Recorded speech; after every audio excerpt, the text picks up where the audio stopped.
like suburban, downtown, or rural. Right, it's a description, not a number. Exactly, and algorithms love numbers.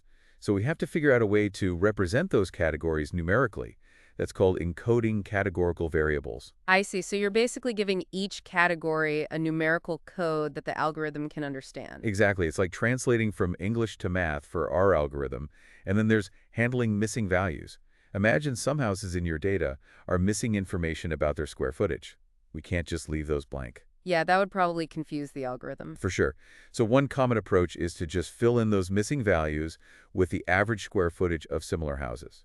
That way, we're not making up data, we're just making an educated guess. That's a clever solution. What about that feature scaling thing you mentioned? Oh yeah, that's another important one. Sometimes our features are measured on wildly different scales, like, the number of bedrooms in a house might range from 1 to 5, but the price could range from like tens of thousands to millions of dollars. Right, that's a huge difference. Yeah, and those differences can really mess things up for the algorithm. So feature scaling helps us bring all the features to a similar scale so that no single feature dominates just because it happens to have bigger numbers. So it's kind of like leveling the playing field for all the features. Exactly. Now they can all contribute equally to the learning process. This is all making so much sense. So once we've prepped our data and everything, we can finally choose our algorithm and start training the model. Yes, we're ready to put our machine through boot camp. Boot camp, I love it. And what exactly happens during this training process? Well, it's basically like we're feeding the algorithm all that pre-processed data and letting it learn the patterns and relationships.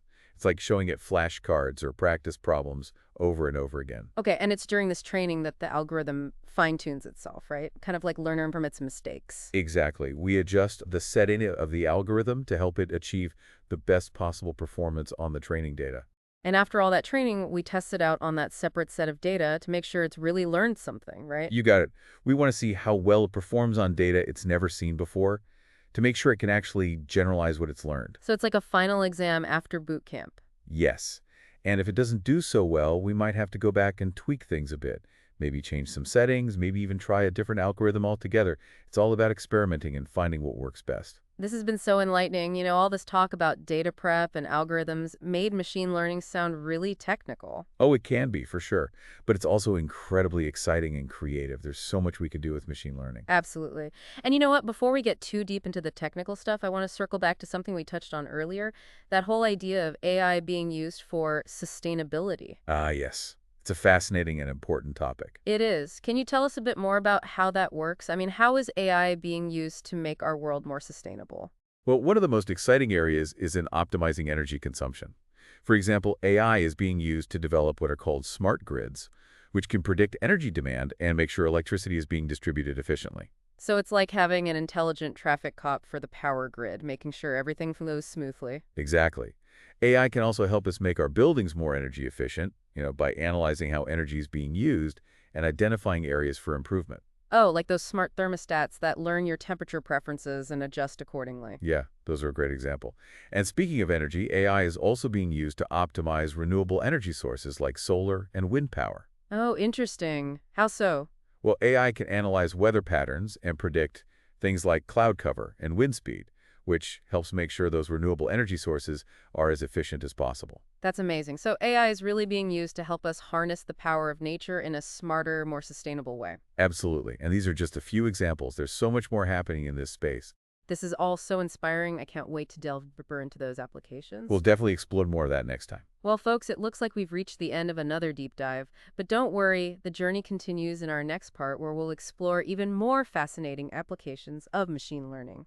Stay tuned. Welcome back, everyone. We're on the final leg of our deep dive into the world of machine learning. It's got quite a journey, from the basics of AI to data prep and all those fancy algorithms. It has. And, before we get to those specific algorithms, there's one type of AI that's been kind of bugging me ever since our first discussion, that whole self-aware AI thing. It's just, I don't know, it's kind of mind-blowing. I know what you mean. It's a pretty wild concept to wrap your head around, right? It is, like machines becoming conscious and aware of themselves. That's some serious sci-fi stuff.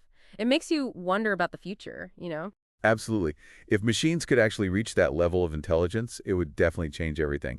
It raises a lot of ethical and philosophical questions, too, like would they have rights? What would our relationship with them be like? Yeah, those are some deep questions for sure. Maybe someday we'll have another deep dive just to tackle those.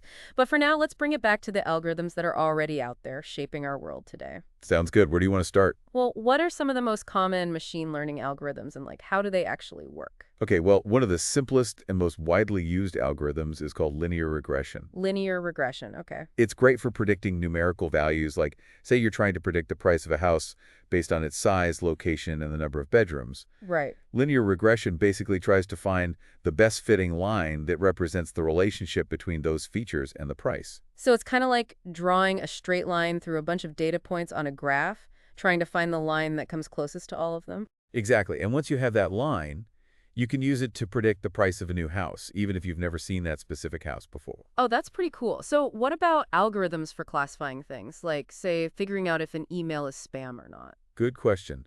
For that, we might use something called logistic regression. Logistic regression? Yeah, it's similar to linear regression, but instead of predicting a number, it predicts the probability of something belonging to a certain category.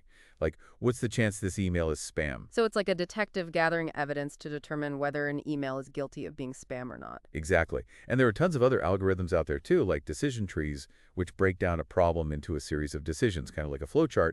And then you have things like support vector machines, which try to find the best boundary to separate different categories of data. Wow, there's a whole zoo of algorithms out there. How do you even choose which one to use? Well, that's the fun part. It depends on the type of data you have, the problem you're trying to solve, and how accurate you need your results to be. It often involves a bit of trial and error, experimenting with different algorithms to see what works best. So it's kind of like being a chef, trying out different ingredients and spices to find the perfect recipe. Exactly. And once you've picked your algorithm and pre-processed your data, it's time for the training process. Training. Yeah, that's where we feed all that data to the algorithm and let it learn those patterns and relationships.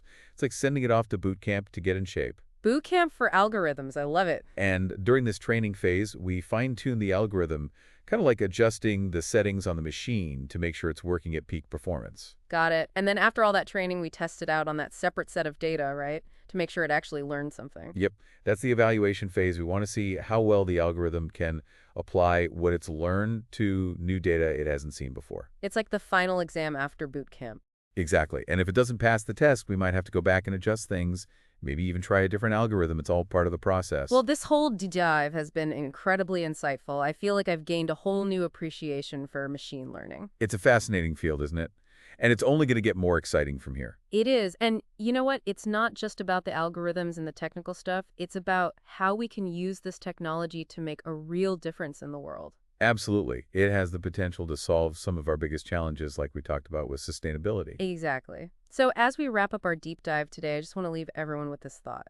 Machine learning is more than just lines of code and data. It's about harnessing the power of technology to better understand our world, make smarter decisions, and create a brighter future. And who knows, maybe even a future with those self-aware machines we talked about earlier. Now that would be a deep dive. It would. Until next time, everyone, keep those AI neurons firing.